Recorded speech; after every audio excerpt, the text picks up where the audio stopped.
Hello, welcome. Ndewo no. Today I'm reading this lovely story. Who do I see in the mirror?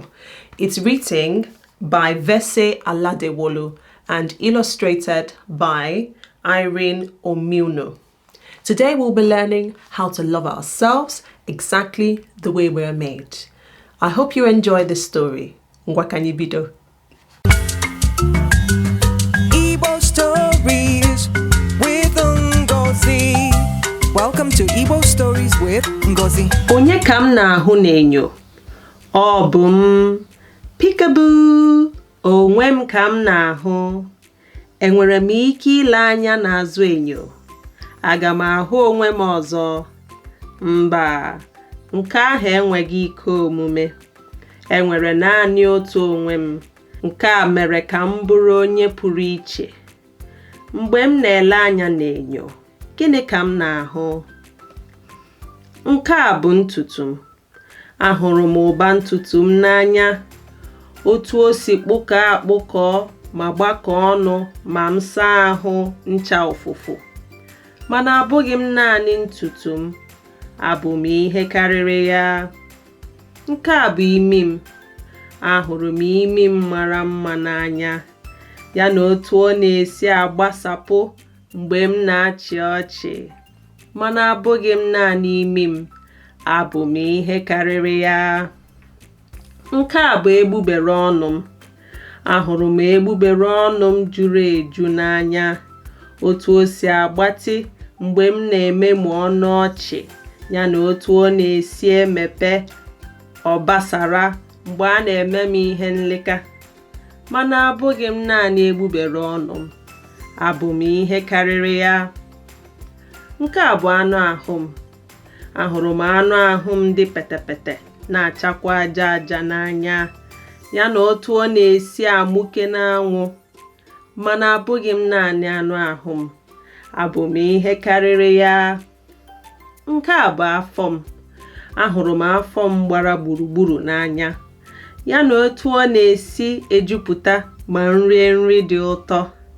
Mana abụghị m naanị afọ m. Abụ m ihe karịrị ya. Nke a bụ anya m. Ahụrụ m anya m buru ibu na-achakwa aja aja n'anya. Otu ọ na-esi egbuke mgbe m na-ahụ ndị ọyị m n'ụlọ akwụkwọ. Mana abụghị m naanị anya m. Abụ m ihe karịrị ya. Nke a bụ ụkwụ m. Ahụrụ m ụkwụ m siri ike na-achakwa aja aja n'anya. Ya na otu ọ na-esi emegharị site n'akụkụ ruo n'akụkụ mgbe m na-anụ egwu dị mma. Mana abụghị m naanị ụkwụ m. Abụ m ihe karịrị ya. Nke a bụ ihu m.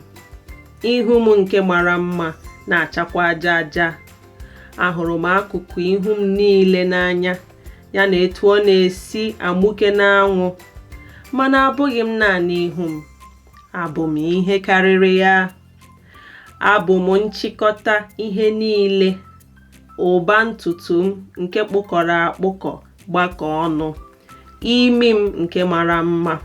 Egbugbere ọnụ m nke juru eju. Ụkwụ m nke siri ike na-achakwa aja aja. Anụ ahụ m nke dị petepete na-achakwa aja aja. Anya m buru ibu na-achakwa aja aja. Afọ m nke gbara gburugburu.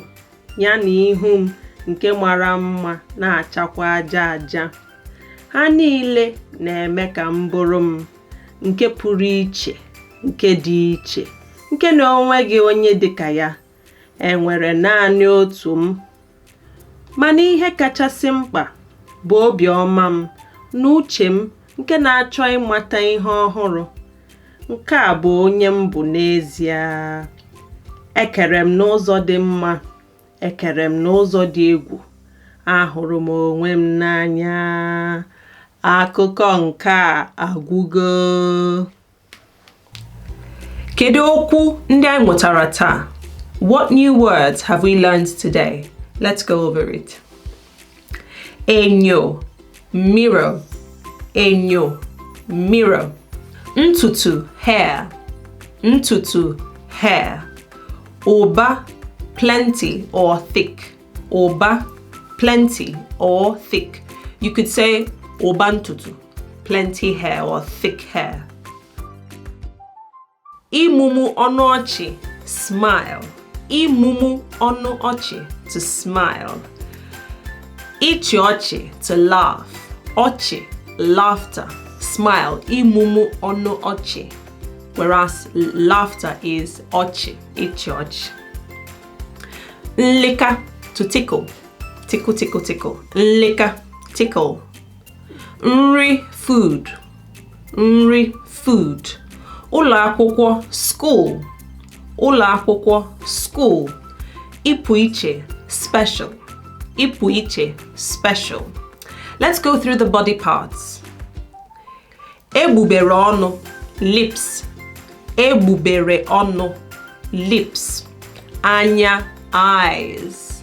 Anya, eyes. Imi, nose. Imi, nose. Anụ ahụ, skin. Your skin.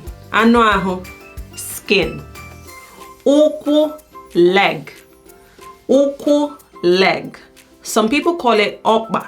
So ụkwụ or ọkpa, depending on your dialect. Ihu, face. Ihu, face. That's the end of today's story. I hope you've enjoyed it. The word for today is special, ịpụ iche. And I'd like to let you know, n'ịpụrụ iche, you are special. Yes, you watching, you are special just the way you are. Until next time, nya gaziarunu. Bye-bye.